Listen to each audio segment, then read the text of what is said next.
de entrenamiento de terroristas en Venezuela. 2 de las víctimas mortales son españolas. Están en Venezuela, les vamos a traer a Venezuela. Cubillas dirige el entramado de ETA. Hace 6 años comencé esta investigación. Me había propuesto averiguar cómo se fabrica un terrorista. Y lo logré.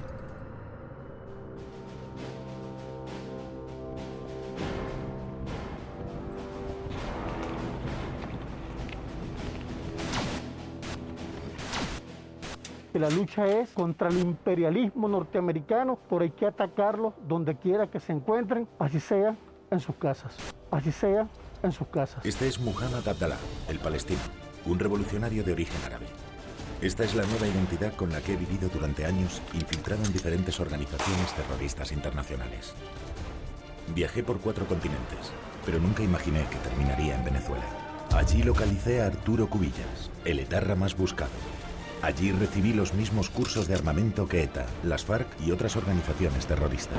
Allí descubrí los nuevos objetivos de Al-Qaeda en Europa y la implantación de ETA en Venezuela, su nuevo santuario. Pero Muhammad Abdallah no existe. Es solo el personaje tras el que me he ocultado en esta investigación. Mi nombre es Antonio Salas.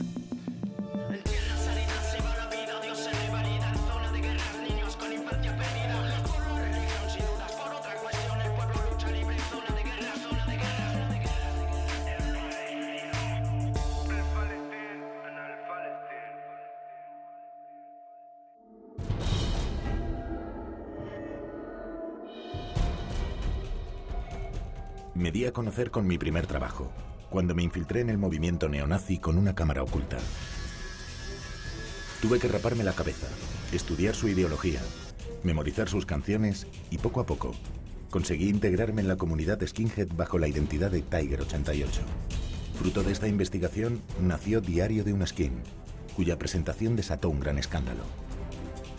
El libro se convirtió en una prueba pericial en el macrojuicio contra el grupo neonazi más peligroso de España. Y yo en testigo protegido de la Fiscalía del Estado. Los nazis pusieron literalmente precio a mi cabeza desde entonces. Se han recaudado fondos para contratar a un sicario y agredirle o hacerle lo que consideren. Mi siguiente objetivo fue desenmascarar a las redes del tráfico de niñas y mujeres. Me venden por 10 millones o por 20 a un burdel y no vuelvo jamás. Me destrozan la cara, me ponen ahí 50 tíos, boca, culo, cara y todo. Bajo la identidad de un traficante de mujeres, conseguí demostrar la existencia de mafias dedicadas a comprar y vender niñas vírgenes para su explotación sexual. Puse nombres y caras a los responsables del negocio del sexo.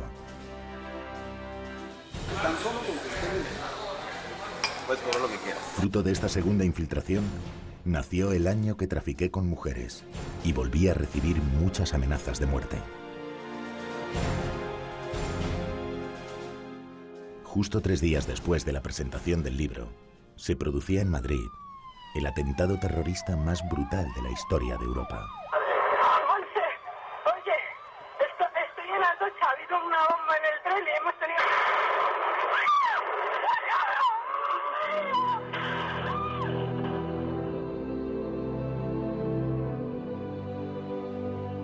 Esa mañana yo estaba en Madrid y el 11M me tocó directamente.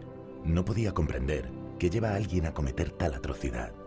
¿Qué religión o ideología justifica una masacre de inocentes? Y me propuse averiguarlo. Mi próxima investigación sería el terrorismo internacional. No sospechaba hasta qué punto iba a cambiar mi vida.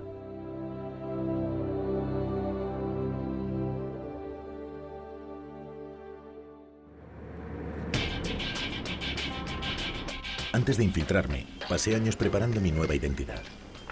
Estudié árabe, me convertí al Islam y viajé por Oriente Medio y el norte de África para documentar mi biografía como Muhammad Abdallah, el palestino. Cualquier organización armada simpatizaría con mi causa. Necesitaba una formación completa. Me matriculé en todos los cursos sobre terrorismo que se impartían en España.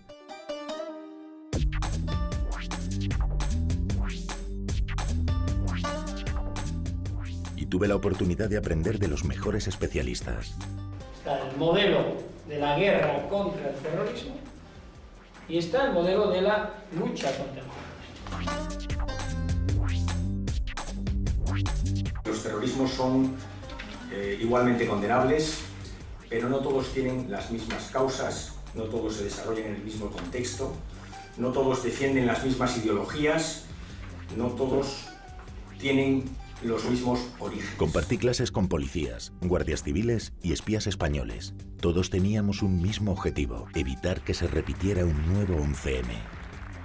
Para comprender la morfología y el fenómeno terrorista, para poder detectarlo y combatirlo, es necesario conocer cuáles son sus fuentes, sus mecanismos, sus estructuras de financiación. Deberíamos de tener más cuidado, llamarlo terrorismo islámico y llamarle lo que en realidad está siendo terrorismo internacional.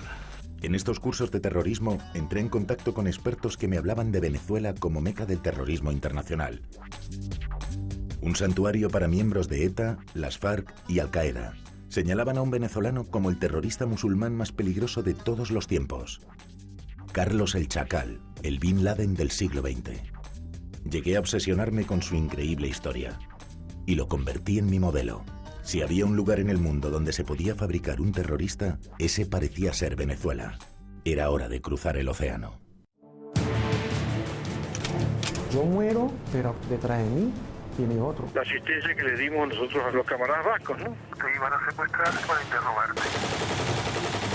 ¡Viva la yihad! Pronunciamos hermanos de la FARC y hermanos de la ETA. Este es Arturo Cubillas hoy. No son ningunos cuerpos terroristas. Yo tengo más o menos como 8 entradas por asesinato de policía. ¡Entrégale la cámara al señor! ¡Entrégale la cámara!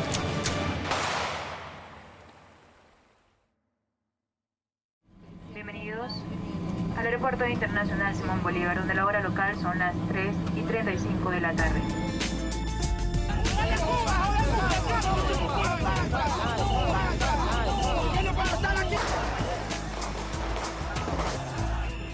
Llegué a Venezuela, uno de los países más peligrosos del mundo, en medio de una violenta campaña electoral. Por sus calles circulan más de 4 millones de armas sin ningún tipo de control. Solo en Caracas se producen más de 40 asesinatos diarios.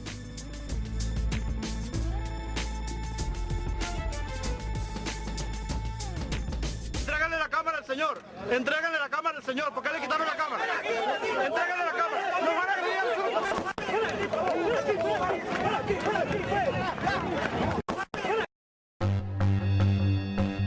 Durante la estancia en Venezuela, me vi sorprendido por el ataque a la Embajada de España en Caracas. Ante la sede diplomática, se quemaron unos maniquíes que representaban al rey de España y al presidente Zapatero, y se lanzaron bombas lacrimógenas contra los funcionarios. Estas imágenes inéditas recogen el momento del asalto. Los atacantes, que vestían camisetas con el símbolo de ETA, realizaban pintadas de apoyo a los presos de la organización terrorista vasca. Se trata de activistas que pertenecen a la coordinadora Simón Bolívar. En esta fotografía aparece su líder, Juan Contreras, posando con una ikurriña vasca. Seguí su pista hasta su base, un edificio blindado por la seguridad. Estoy en el barrio 23 de enero. Me han dicho que es el más peligroso del país. Me aseguran que en este edificio están los simpatizantes de ETA que atacaron la embajada. No estoy segura de lo que me voy a encontrar. Antes de entrar al edificio, decidí rodearlo para familiarizarme con él y buscar posibles rutas de escape por si algo salía mal. No hay forma de entrar ni salir del lugar sin ser detectado.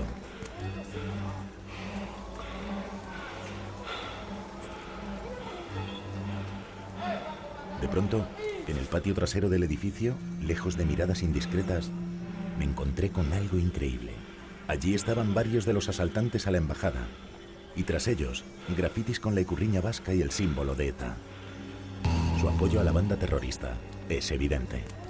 Estaba claro que aquel era el mejor lugar para seguir la pista de ETA en Venezuela. Así que intenté tranquilizarme y entré en el edificio.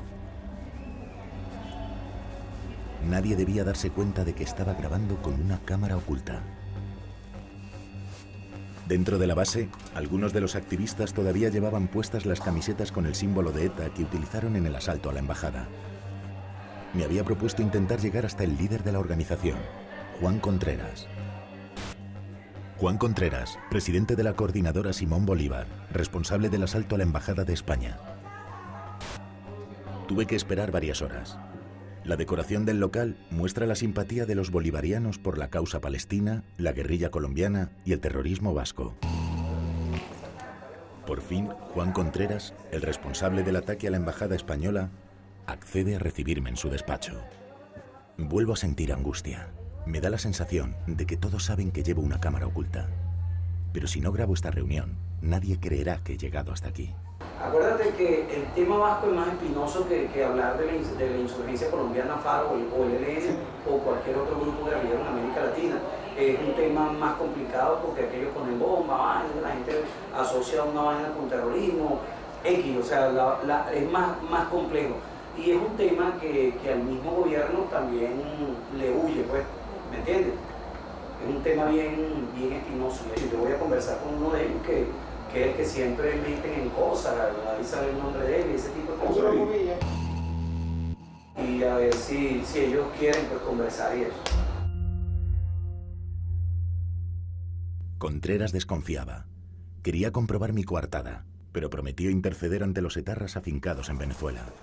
Antes de despedirnos, intercambiamos regalos. Le entregué unas camisetas pro-palestinas y él me regaló una con el anagrama de ETA, utilizadas en el asalto a la Embajada española. Mira, los vascos te lo puedo decir el lunes, el martes. ETA, considerada la única organización terrorista activa en Europa, encuentra en Venezuela el apoyo de personajes como este hombre, Paul del Río. Paul del Río, presidente de la CNMPR, exguerrillero, autor del secuestro de Alfredo Di Stéfano. En todo caso nos pronunciamos hermanos de la FARC, hermanos del ELN y hermanos de la ETA, sin ningún problema, ¿no? Es un histórico guerrillero conocido mundialmente por secuestrar al futbolista Alfredo Di Stéfano. El secuestro de Alfredo Di Stéfano es una de las operaciones más sencillas, más elementales que hicimos, ¿no? Fue simplemente irlo a buscar al hotel a las 6 de la mañana y llevárnoslo detenido, ¿no? Lo que pasa es que fue una operación muy escandalosa, porque Di Stéfano en esa época era el mejor jugador de fútbol del mundo. Era la estrella, pues, ¿no? Entonces tuvo mucha publicidad, pues. La operación también fue totalmente limpia, sin muertos, ni heridos, ni golpeados, ni presos. Es este exguerrillero quien me pone sobre la pista de Arturo Cubillas, uno de los etarras que nunca ha sido juzgado por sus crímenes en España. Formó parte del comando Oker de ETA, que mató a 3 personas e intentó atentar contra José Barrionuevo, entonces ministro del Interior. Tras la detención del comando, solo Cubillas e Idoia López Riaño, alias La Tigresa, lograron escapar. A pesar de los requerimientos españoles, nadie había localizado al etarra más famoso de Venezuela. En 25 años, no se había captado ni una sola imagen actual de Arturo Cubillas. Ahora, yo intentaría obtener por primera vez alguna prueba de que Cubillas realmente se encuentra en Caracas. Este es Arturo Cubillas hoy. Arturo Cubillas, funcionario del Ministerio de Agricultura venezolano, exmiembro del comando Oker de ETA, acusado de 3 asesinatos. A pesar de su desconfianza, pude grabar estas imágenes en la misma puerta del Ministerio de Agricultura y Tierras de Caracas.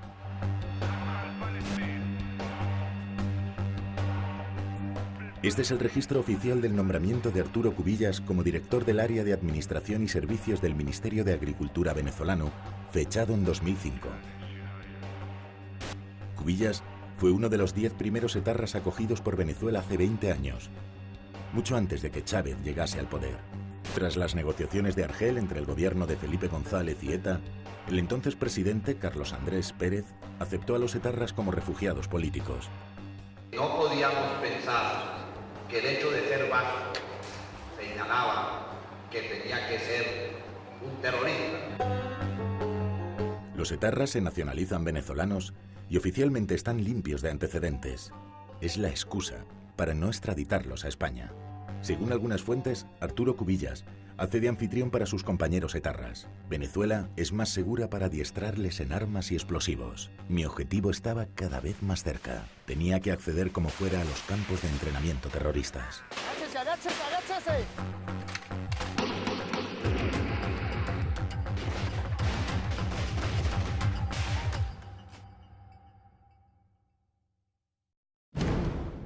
Bajo mi identidad como islamista radical, no me sería muy difícil contar con la ayuda de los grupos armados bolivarianos.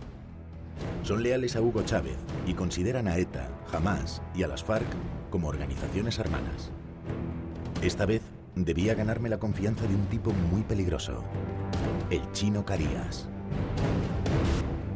Alberto Carías, el Chino, jefe militar tupamaro, ex subdirector de Seguridad Ciudadana de Caracas. Es el jefe militar de los tupamaros venezolanos y ocupa un alto cargo en las Fuerzas Armadas. Nada más y nada menos que el subsecretario de Seguridad Ciudadana de Caracas.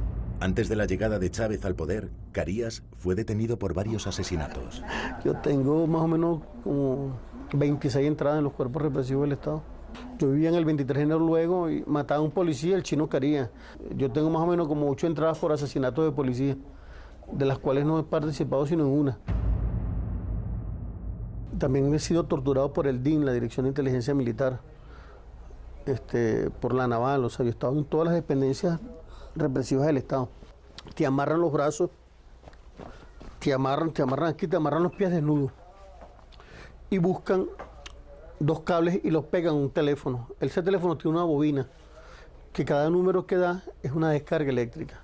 Entonces te la pegan aquí y te descargan electricidad, te la meten en la lengua, te descargan electricidad en los testículos, en los dedos de los pies.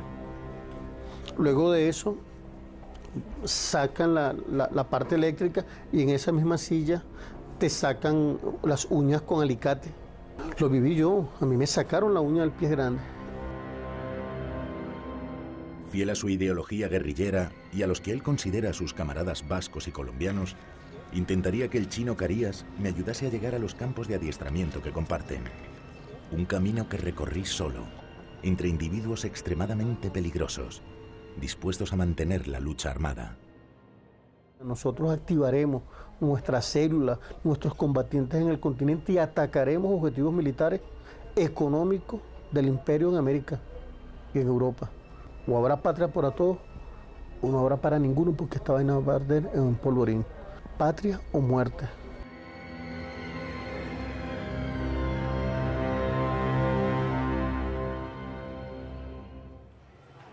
Gracias a este funcionario del gobierno venezolano, logré contactar con miembros de las FARC. Los colombianos pidieron referencias e investigaron mi biografía. Por suerte, superé los primeros exámenes. En ese instante, todo el esfuerzo que había desarrollado durante años trabajando como Mohammad Abdallah, el palestino, dio su fruto. ¿Aló? Después llegaría la entrevista personal. Me citaron a más de 150 kilómetros de Caracas, en la ciudad de Valencia. Fue uno de los momentos en que pasé más miedo. Ignoraba lo que me iba a encontrar, si me cachearían o registrarían mis cosas, pero también sabía que si no grababa el encuentro, nadie creería que me había reunido con la guerrilla colombiana en Venezuela. Así que me arriesgué a acudir con la cámara oculta. Los guerrilleros colombianos son puntuales. Mientras otros miembros de la guerrilla vigilan el encuentro desde el exterior, un entrevistador, de nombre Gerardo, se reúne conmigo. Tuve que entregarle al guerrillero una carta explicando de mi puño y letra por qué quería acceder a sus campos de entrenamiento. Gerardo me advirtió del peligro que corríamos si nos encontrábamos con los paracos.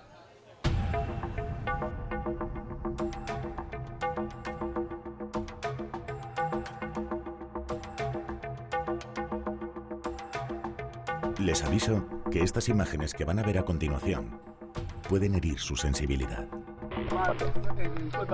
Pon el huesito. No, pon el hueso donde tiene la cortada, montala aquí.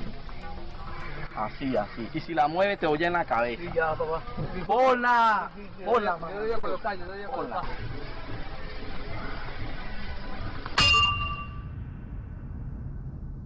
Este terrible vídeo documenta cómo sus mayores enemigos, los grupos paramilitares de extrema derecha, someten a los campesinos colombianos a las torturas y mutilaciones más atroces para quedarse con sus tierras y convertirlas en plantaciones de coca.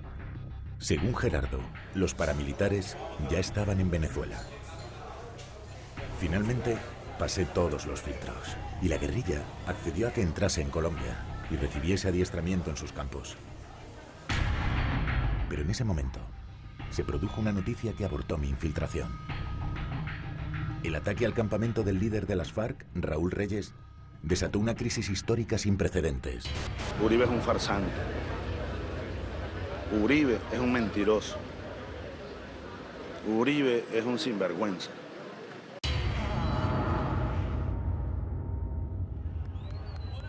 En toda Venezuela se organizaron manifestaciones de apoyo a la guerrilla colombiana en las que yo mismo participé. La lucha de los pueblos no es terrorismo. ¡Viva Raúl Reyes! ¡Viva el compañero! La crisis entre Colombia y Venezuela frustró mi acceso a los campos de las FARC, pero aportaría un dato inapelable sobre la vinculación de ETA con las FARC. El ordenador de Reyes recogía los cursos conjuntos de etarras y miembros de la guerrilla colombiana en Venezuela. A partir de ese momento, cualquier civil que intentara acercarse sería objetivo militar. Mi vida corría un peligro real.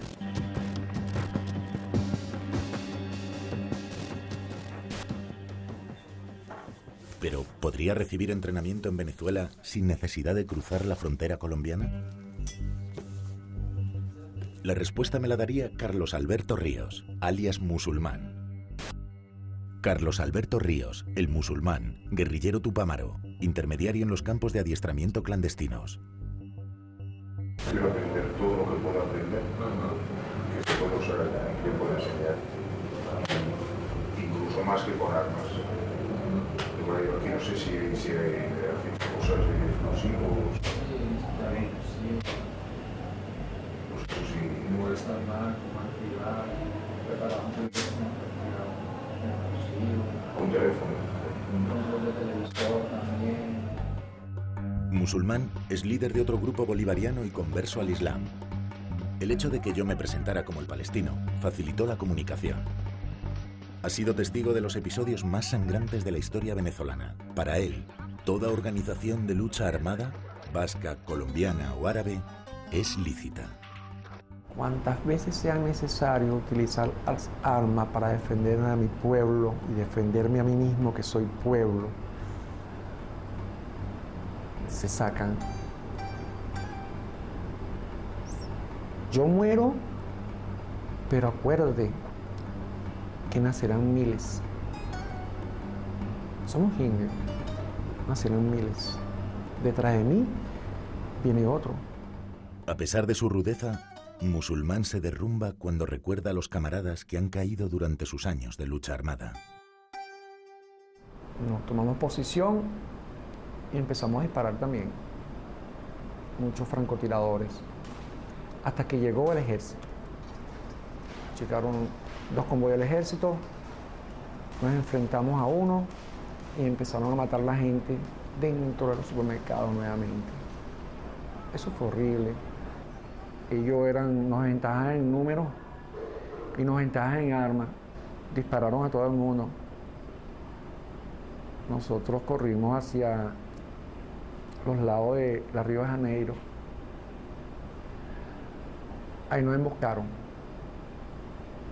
Ahí nos emboscaron. Ahí quedamos varios.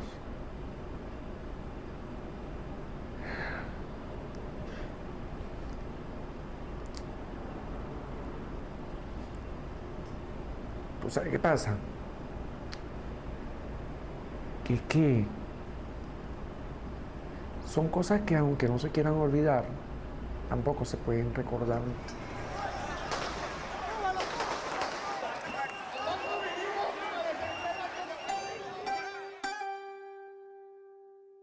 Musulmán era una pista importante para acceder a los campos de adiestramiento que existen en Venezuela y donde, según los servicios de inteligencia colombianos, norteamericanos o europeos, comparten adiestramiento miembros de las FARC, ETA o Hamas.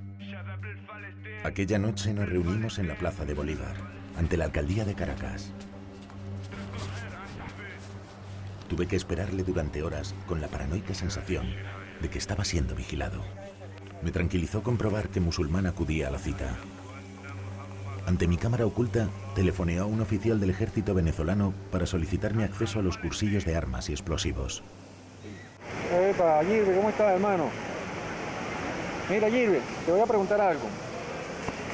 ¿Cuándo va a haber entrenamiento de comando abajo en La Guaira? Yo necesito entrenar a una gente. Tengo unos hermanos musulmanes que necesitan ser entrenados también, que están aquí en Venezuela ahorita. Vaya pues, te llamo, ok. Fue mi primer paso hacia los campos de adiestramiento, pero tendría que esperar algunos meses para poder llegar a ellos, armado solo con mi cámara oculta. El grupo armado liderado por Musulmán empezó a sospechar ante mi insistencia. Uno de mis mayores miedos se materializó cuando recibí esta llamada. Aló, bueno, aquí más o menos tengo una noticia bastante preocupante. ¿Qué pasó? No, resulta que ayer estuve con Musulmán y no te imaginas lo que me dijo. Tú sabes que el loco estuvo a punto de secuestrarte en el aeropuerto.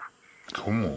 No, entonces como les pareció un poco sospechoso que un palestino estuviera aquí tratando de aprender a armar o a utilizar bombas y a manejar armas, pensaron que tú también eras de Al-Qaeda. Te iban a ir a buscar al aeropuerto, te iban a secuestrar, te iban a llevar a algún lado para interrogarte. Tenía que alejarme del grupo de Musulmán.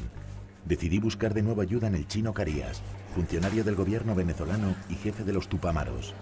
A partir de ese momento, sus hombres me protegerían como si fuese uno de los suyos. Vámonos de aquí, porque coño, hay un grupo detrás de aquí, coño, que tiene mi hermano, que vámonos, vente. Le quitan el patadero aquí, le boté el baño. Claro, tú mereces que te entramos, cabrón.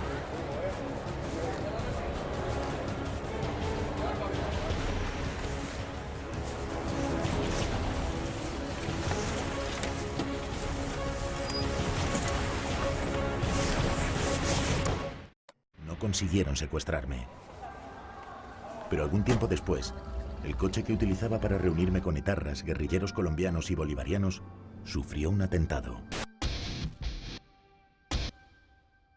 Había cosechado demasiados enemigos durante mi estancia en Venezuela bajo la identidad de Mohammad Abdallah, el palestino. Ya había llegado demasiado lejos como para abandonar la investigación en este punto. Me reuní con Leonardo, uno de los hombres del chino Carías, para ultimar los preparativos de mi acceso a los cursos de armamento. De nuevo grabé el encuentro.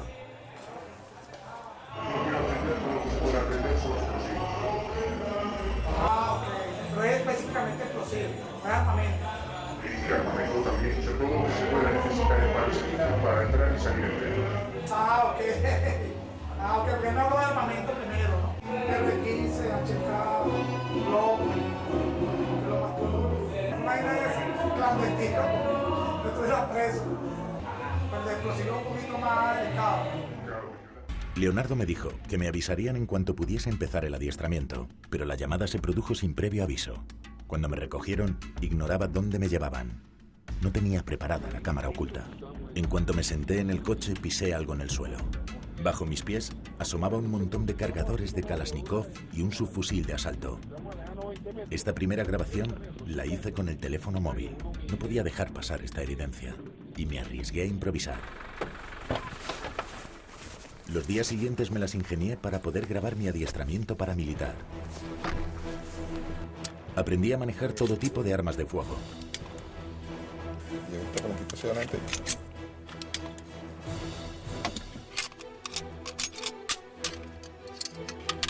Y es aluminio. Pruebas con... En teoría, mi adiestramiento estaba orientado a la lucha armada en Oriente Medio. Por eso me enseñaron también a manejar la Uzi israelí o el Kalashnikov ruso.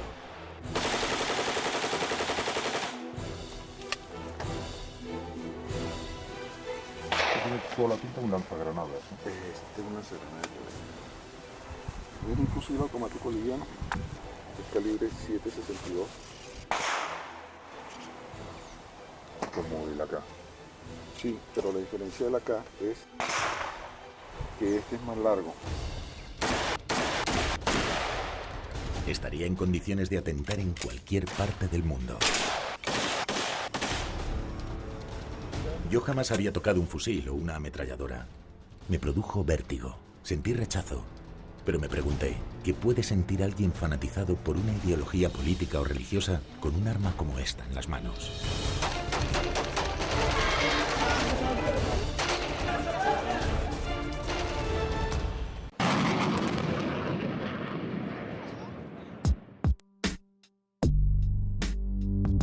Un mes después, ya me consideraban uno de los suyos. Los hombres del Chino Carías decidieron grabar uno de sus comunicados. Querían apoyar a la guerrilla colombiana tras el asalto al campamento que costó la vida a su líder, Raúl Reyes.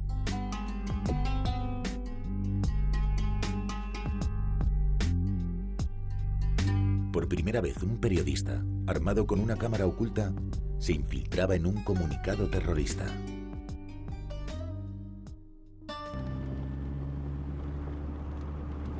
Me recogieron por la mañana, muy temprano. Salimos de Caracas con rumbo desconocido. Nos internamos por carreteras secundarias. El recorrido me pareció interminable. Tardamos horas en llegar a nuestro destino, donde nos reunimos con otros hombres del Chino Carías.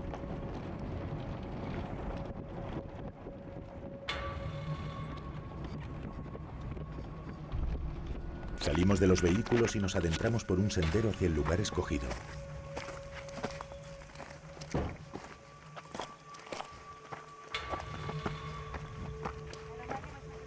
Un discreto barracón perdido en las montañas. Yo estaba aterrorizado. El corazón se me salía del pecho. Me advirtieron de que en aquellas montañas se había detectado la presencia de los temibles paramilitares colombianos, con los que entraríamos en combate en caso de encontrárnoslos. En esa situación no iba a salvar la vida por ser periodista. Además, no podía participar en ningún combate, porque de hacerlo, toda mi investigación periodística se convertiría en un delito. ¿Te gusta? Con el futbolito vamos a poner la bandera. Al llegar, el Chino Carías sitúa a sus hombres. La mitad se distribuirían por los alrededores del barracón para alertarnos si se detectaba la presencia de paramilitares o de la policía venezolana. Son conscientes de que, a pesar de su fidelidad a Chávez, su actividad es ilegal. La otra mitad se quedará en el barracón para grabar el comunicado. Yo estaba entre ellos. El chino reparte los pasamontañas y las armas. El comandante Gato, hombre de confianza de Carías, leerá el comunicado. Todos están en alerta. A su derecha yo seguía obedientemente las instrucciones del chino como un terrorista más. Los militantes combatientes del movimiento revolucionario Tupac Amaru, capítulo Venezuela, queremos expresar nuestro más profundo dolor ante la masacre de la que fue objeto las FARC en territorio de Ecuador por parte del ejército genocida del asesino presidente colombiano Álvaro Uribe, títere y lacayo del imperialismo norteamericano. Nunca pensé que pudiese llegar tan lejos. Por primera vez, una cámara oculta registraba todo lo que ocurre antes, durante y después de la grabación de un comunicado terrorista. Estamos firmes, dispuestos para crear un batallón latinoamericano de combatientes revolucionarios de diversas organizaciones populares, preparados para la lucha y el combate en cualquier parte de Latinoamérica. Cuando creía que todo había terminado, el Chino Carías toma la voz cantante para enviar un mensaje a los pueblos de Oriente Medio. Yo ocupo su lugar en la formación. Me temblaba tanto el pulso que no estaba seguro de si había activado correctamente mi cámara oculta. Así que decidí arriesgarme a utilizar el teléfono móvil. Si no tenía una prueba en vídeo, nadie creería que hubiese llegado hasta aquí. Bueno, un saludo más sobre todo al pueblo de Palestina, al pueblo del Líbano, a redoblar la yihad. La lucha no solamente es religiosa, la lucha no solamente es política, sino que la lucha es contra el imperialismo norteamericano y los imperialismos aliados. Hay que atacarlos donde quiera que se encuentren, así sea en sus casas. En ese instante me di cuenta de que estaba en el origen del llamamiento al odio que proclaman grupos terroristas como ETA o las FARC.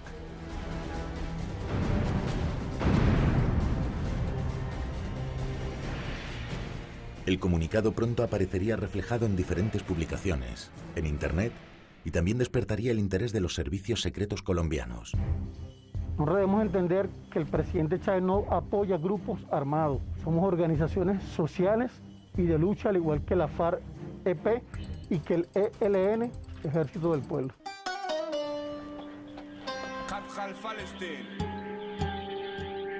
Solo unos días después de la grabación del comunicado, el Gato, hombre de confianza del chino Carías, caería acribillado a tiros en Caracas.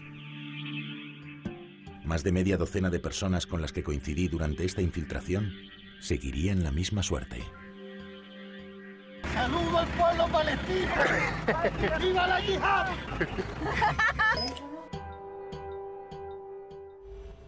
Localicé a Arturo Cubillas, el etarra más buscado, y a sus aliados en Venezuela. Conseguí recibir los mismos cursos de armamento que los terroristas e incluso participé en la grabación de un comunicado.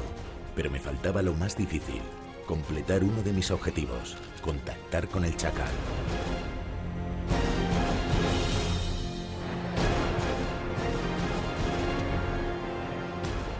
El terrorista más peligroso del mundo hasta que apareció Bin Laden es venezolano.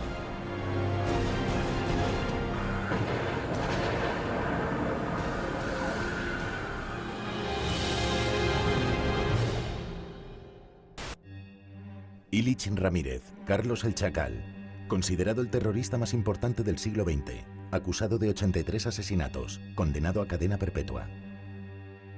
Hugo Chávez nunca ha ocultado su simpatía hacia Ilich Ramírez, el Chacal. Carlos Ilich Ramírez, ¿ustedes saben quién es? Algunos lo recuerdan. Está condenado a cadena perpetua en Francia y lo acusan de terrorista. Pero Carlos lo que fue, en verdad fue un luchador revolucionario. Un tribunal de justicia francés ha condenado a cadena perpetua a El Chacal por el asesinato de varios agentes de policía y de un colaborador libanés. El año que viene será juzgado de nuevo por otros atentados terroristas cometidos en Europa. El terrorista venezolano Ilich Ramírez Sánchez fue condenado este martes con 5.000 euros de multa por un tribunal de París por el delito de apología al terrorismo. A la pregunta de si nunca pediría perdón a las víctimas inocentes del terrorismo, el venezolano respondió: no hay víctimas inocentes. Mientras Chacal cumple condena en una prisión de máxima seguridad, acusado de más de 80 asesinatos, yo intenté por todos los medios llegar hasta el entorno de uno de los terroristas más peligrosos del mundo. Lo intenté en el barrio donde vivió de niño, con sus compañeros en el liceo donde estudió, en la sede del Partido Comunista de Venezuela, en la alcaldía de Caracas, pero todo era inútil. Nadie quería ayudarme. Tuve que llamar a muchas puertas para encontrar una pista que me llevase por fin hasta la familia del Chacal. Su hermano pequeño, Vladimir, es su principal defensor. Le considera una especie de Che Guevara de la causa palestina y no un peligroso terrorista. Yo lo vería de la siguiente manera, tratando de interpretar las palabras de Ilich. Todos los ciudadanos franceses, todos los ciudadanos estadounidenses, todos los ciudadanos españoles que participan en una elección y permiten que existan gobiernos como el de Aznar, gobiernos como el de Bush, no solamente que existe, sino que ha sido confirmado y apoyado nuevamente por sus conciudadanos, pues esas personas son directamente culpables de que el mundo esté sometido a la violencia que estamos viviendo hoy en día. Vladimir es un hombre cordial, pero también desconfiado. Me costó convencerle para que me concediese una entrevista. Me presenté como un joven palestino que quería seguir los pasos de su hermano y utilicé mi coartada como colaborador de los medios árabe-venezolanos. El día que accedió a hablar conmigo, ocurrió algo increíble. ¿Aló? Mientras ultimaba los preparativos de la entrevista, Gracias. nos interrumpió una llamada telefónica. Ilich, ¿cómo estás? Cuando escuché que Vladimir se dirigía a su hermano, contuve la respiración. En ese momento Chacal solo tenía permiso para telefonear desde la prisión a su móvil. Y llamó justo el día y a la hora en que yo me encontraba con su hermano. Fue la primera vez que hablé con Carlos el Chacal. Si no hubiese invertido varios años en estudiar árabe, en ese momento mi tapadera habría sido descubierta. Chacal me hablaba en árabe.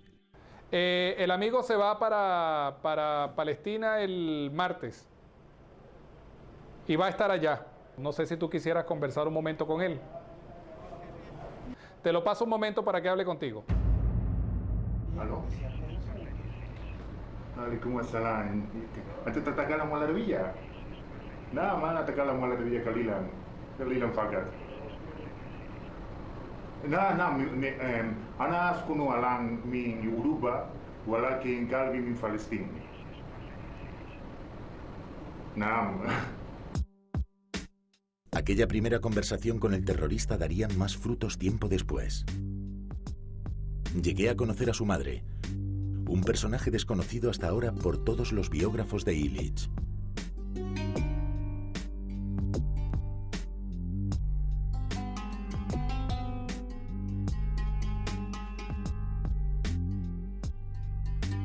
La amistad con la familia fue tal que me permitieron acceder a las pertenencias del Chacal.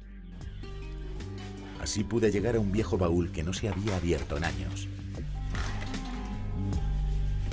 En su interior, todos los recuerdos de infancia, las cartas, documentos y secretos del terrorista más famoso del siglo XX, cuya vida se ha llevado a la gran pantalla muchas veces.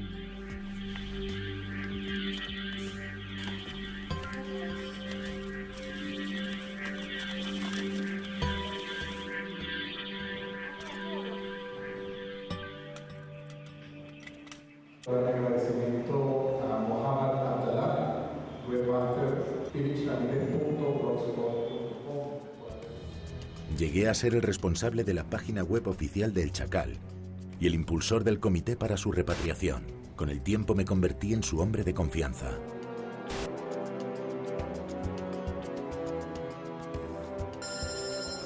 Me telefoneaba todas las semanas desde la prisión. Sería bueno que grabar lo que hablemos nosotros. Claro. Para no repetir ciertas cosas que no es necesario. Ok. ¿Bien? Ok. Bien, mi hermano. De acuerdo, comandante.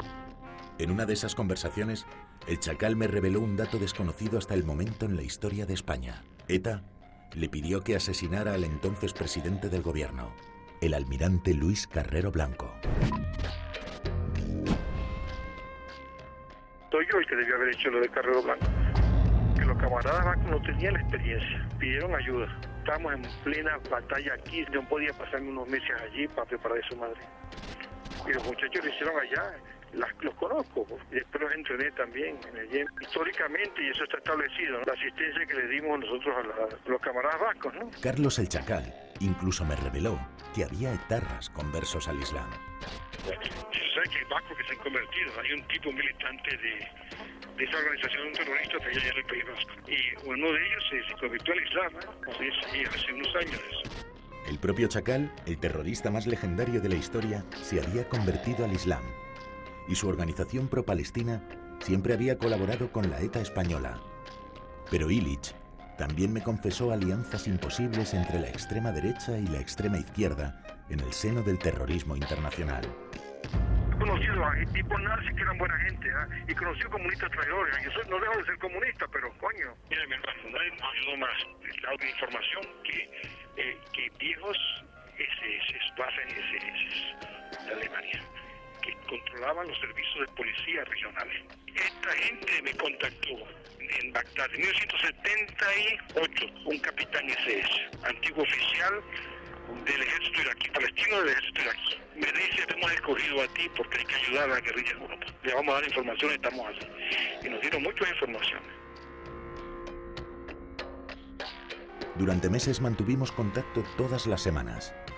Pero lo que nunca pude imaginar es que terminaría hablando con el Chacal desde Suecia.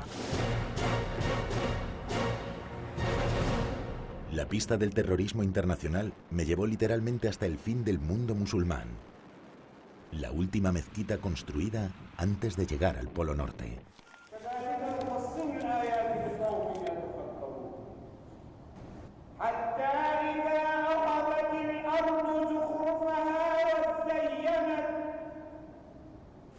En el aeropuerto me reencontré con un viejo conocido, el chino Farías. Por hay que atacarlos donde quiera que se encuentren, así sea en sus casas. Había viajado desde Venezuela para asistir a una insólita reunión en la que se apoyaba abiertamente a grupos terroristas. Y yo estaba invitado.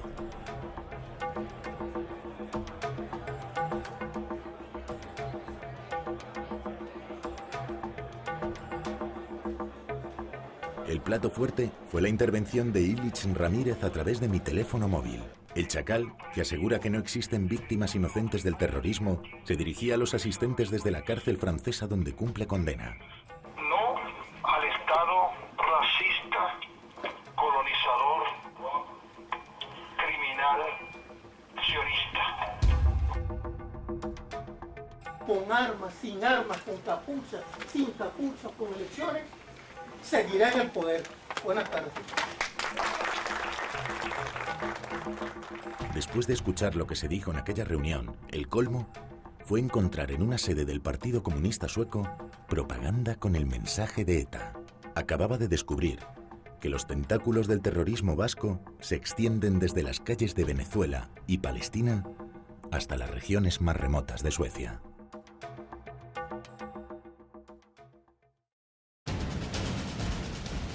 Para llegar hasta el Chacal, para localizar en Venezuela al etarra más buscado, para recibir los cursos de armamento terrorista, fueron necesarios 6 años de trabajo. Sin la tapadera del Palestino, esta investigación hubiera sido imposible.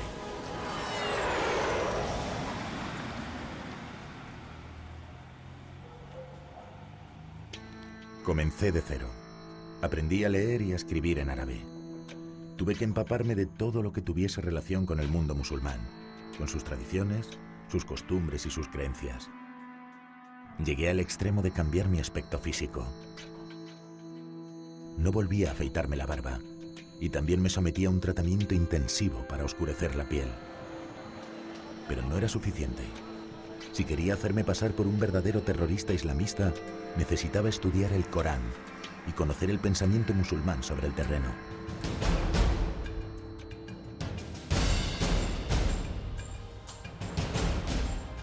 Viajé al norte de África y a Oriente Medio para comenzar mi formación coránica.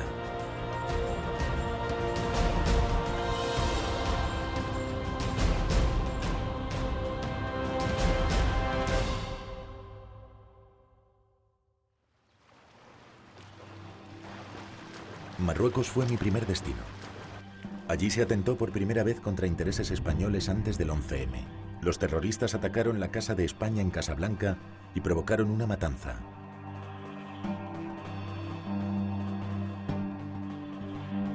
Allí tomé contacto con las mezquitas y descubrí el Islam real.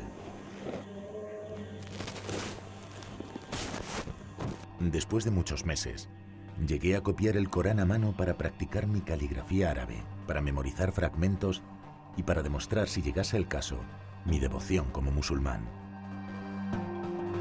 Si quería infiltrarme en organizaciones terroristas, mi nueva identidad tenía que ser perfecta, hasta los últimos detalles. No podía volver a comer cerdo, beber o fumar. La decisión más difícil fue entrar en un quirófano. La circuncisión es una seña de identidad imprescindible para todos los musulmanes. Preferí someterme a esta mutilación genital en una clínica europea y le pedí a un amigo médico que grabase la intervención. Respira, tranquilo. A partir de este momento, frecuenté las mezquitas europeas y conviví con los musulmanes con mucha más tranquilidad. Me impresionó descubrir el Islam y ver cómo las mezquitas se quedaban cada vez más pequeñas. Yo mismo he llegado a rezar en la calle porque no cabíamos. En países como Francia o Alemania ya existen más mezquitas musulmanas que iglesias cristianas. Y en 2025, el Islam será la religión más extendida del mundo. Alabado sea Allah subhanahu wa ta'ala, a quien adoramos y pedimos su guía. Los imanes recaudaban dinero para ayudar a Palestina, Afganistán o Irak. En las mezquitas españolas llegué a contactar con algunos de los detenidos y procesados por terrorismo yihadista en España. Viajé a Palestina para dar credibilidad a mi falsa identidad, como Mohammed Abdallah. La cámara oculta me ha permitido en todo momento acreditar mi investigación sobre las redes de terrorismo internacional. He necesitado un equipo que intentase burlar todos los controles de las fronteras más vigiladas del mundo, como la israelí. ¿Ves el plano perfectamente en el monitor? Ajá. Que sería la microcámara. Y esto, aunque es de dimensiones muy reducidas, ante un escáner canta. Esto lo bueno que tiene es que lo puedes llevar por separado, simula unos cables de cascos. Una vez cerrado, esto es lo que tenemos que meter por el escáner a ver cómo canta. Hemos encontrado la forma idónea de guardarlo. Lo que hemos hecho es aligerar lo que es la cámara, hemos puesto una un poquito más grande, pero el tamaño del micrófono era este, lo hemos vaciado por completo y el tamaño después como queda es este. Este es todo tu equipo de investigación. Lo que tú tienes que camuflar y utilizarlo cuando tengas que infiltrarte. Probamos el sistema ideado por un amigo experto en electrónica. Mira, este es el micrófono que le he puesto ahí atravesado. Esta es una cámara y esta es la otra. ¿Pasaría la cámara al control de rayos X sin ser detectada? Ahora debería poner a prueba el equipo sobre el terreno, intentando introducirlo clandestinamente en Jordania primero e Israel después.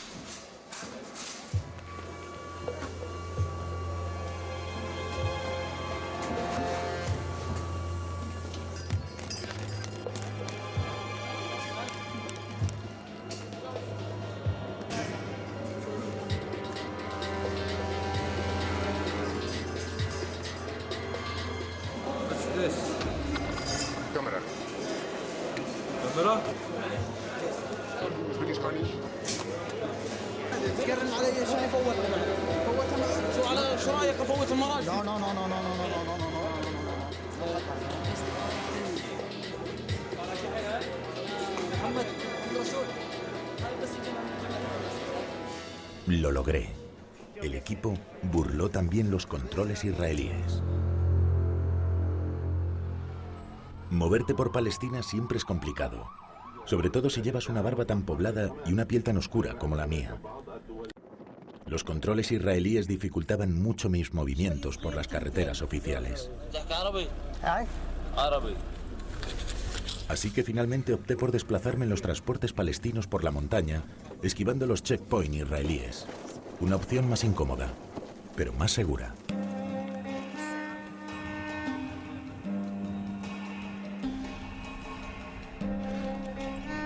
Visité el pequeño pueblo donde supuestamente habría nacido el palestino. Me hice fotos, estudié sus calles, sus edificios. Fabriqué una biografía familiar en aquel lugar. Además, contacté con líderes de las brigadas de los mártires de Al-Aqsa, Hamas y otras organizaciones de la resistencia palestina.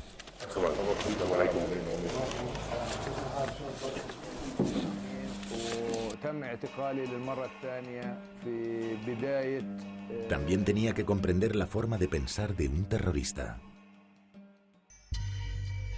En Ramallah, el doctor Sehuel me ayudó a conocer la psicología de los terroristas suicidas, cuyas imágenes decoran las paredes de todas las calles como si fuesen héroes nacionales.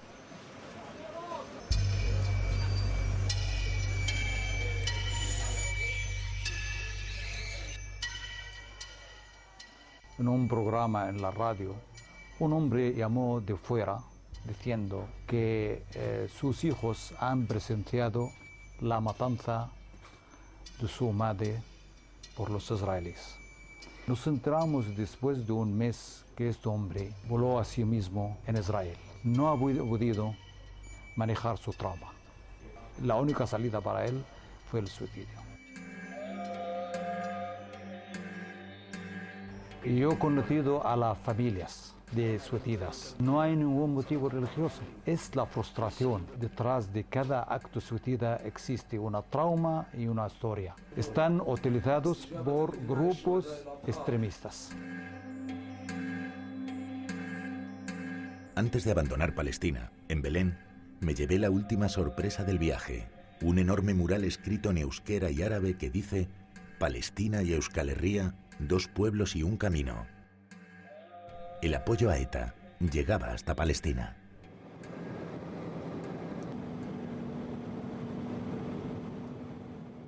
Volví a España con mi nueva identidad.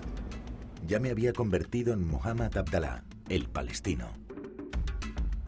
Elegí Mohammed por ser el nombre del profeta del Islam y Abdalá porque en árabe significa el siervo de Dios. Me parecía un buen nombre para un aspirante a terrorista. De nacionalidad venezolana para justificar mi acento latino, pero de familia y origen palestino. También necesitaba una justificación creíble para mi radicalismo islamista, así que busqué entre las víctimas reales de la ocupación palestina. Una chica que pudiese encajar con el perfil de mi esposa asesinada. Escogí a Dalal, una joven muerta durante una incursión israelí en Jenin, y añadí el detalle de que estaba embarazada cuando la asesinaron. Si alguien investigaba mi historia, descubriría que la muerte de mi esposa era real y entendería mi odio a Occidente y mi deseo de convertirme en un terrorista en busca de venganza. Decoré mi apartamento como una casa árabe y le pedí ayuda a una de las amigas que conocí durante el año que trafiqué con mujeres. Una ex prostituta marroquí aceptó hacerse unas fotos conmigo como si fuese mi esposa asesinada.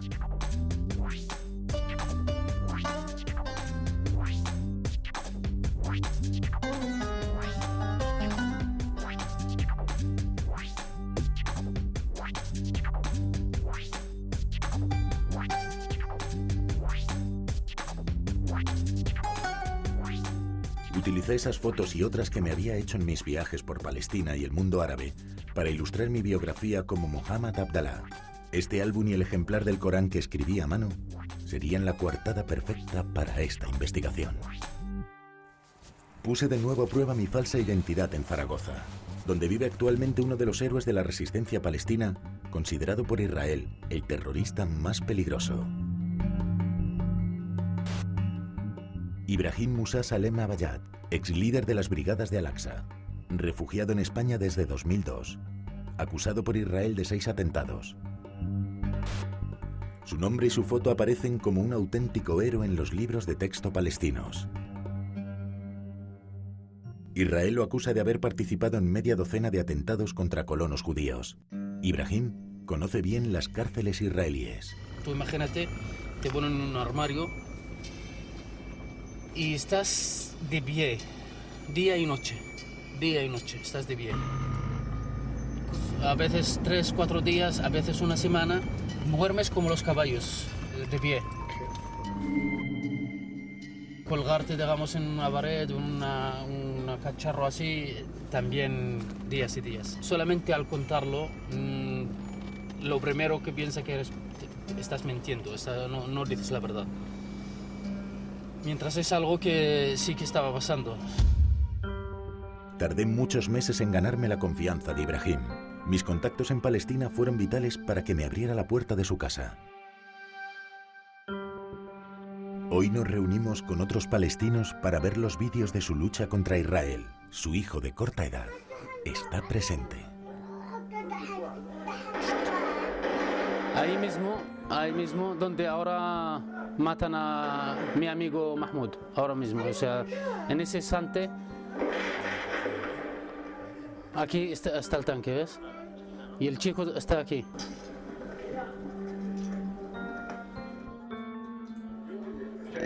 Enseñan trozos de la cabeza del Mahmoud en la bolsa. Es la sangre de mi amigo.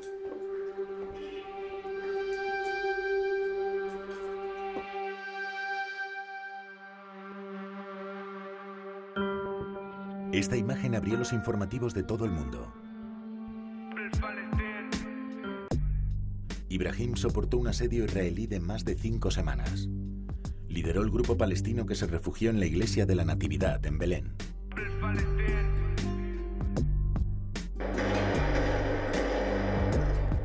Aquí comiendo, por ejemplo, hierba y todo. Teníamos que recargar los móviles y las baterías.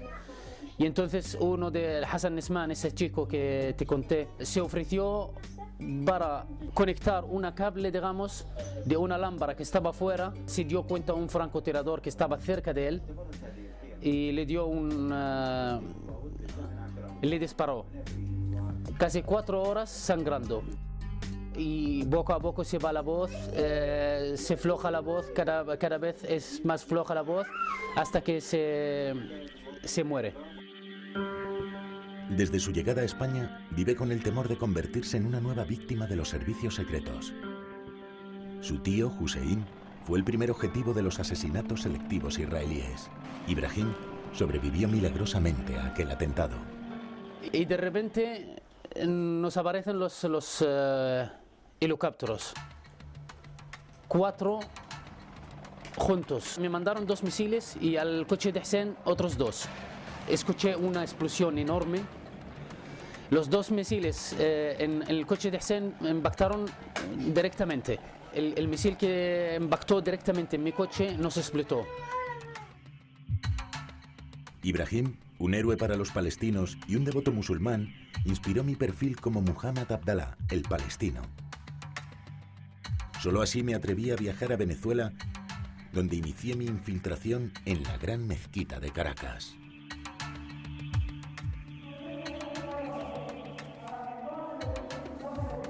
Durante meses colaboré con los medios árabe venezolanos, creé una web íntegramente en árabe y llegué a editar una revista y a escribir 2 libros sobre temas islámicos.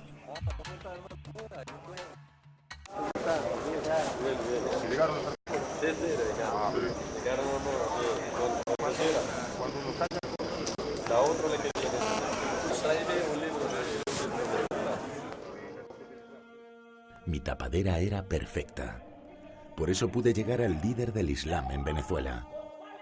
El imán de Caracas había sido durante 4 años el imán de la mezquita de la M30, abandonando Madrid poco antes del 11M. الإرهاب خلوه عايم وبالتالي دخلوا اللي يدافع عن بلده إنه هو إرهابي اللي يخالف أفكارهم إرهابي كأنهم طلعوا بكلمة الإرهاب طلعوا فوق الديمقراطية Omar, el vigilante de la gran mezquita de Caracas, moriría tiroteado allí mismo durante esta infiltración. Estaba sentado allí mismo. Vinieron 2 tipos en la moto. Bajó el puente. Vino uno, le dio 2 disparos y se fue. Pero no fue el único. Muchas de las personas que conocí durante esta infiltración morirían asesinadas a mi alrededor. Mirando atrás, estoy seguro de que si no me hubiese convertido en Mohammed el palestino, jamás habría podido llegar hasta aquí. Hace 6 años comencé esta investigación. Me había propuesto averiguar cómo se fabrica un terrorista y lo he logrado. Me convertí en Muhammad Abdallah, el palestino. Viajé a 13 países en 4 continentes. Mi cámara oculta ha captado las imágenes que demuestran las conexiones de las redes de terrorismo internacional y también el uso político que se hace de ellas. Mi libro El Palestino ha desatado la misma polémica que mis trabajos anteriores. Desde el mismo día de su publicación, recibo amenazas de muerte de activistas vascos, bolivarianos y yihadistas. Hugo Chávez apareció en su programa Aló Presidente con mi libro sobre la mesa, y el embajador de Venezuela en Madrid emitió un comunicado oficial horas después de su publicación. Unos me han acusado de simpatizar con los terroristas y otros de ser un agente de la CIA o el Mossad. Son los gajes de practicar este tipo de periodismo. Tras relatar mi viaje a las entrañas del terrorismo, ahora toca abandonar mi identidad palestina y volver a la clandestinidad, preparando ya desde el anonimato la próxima investigación.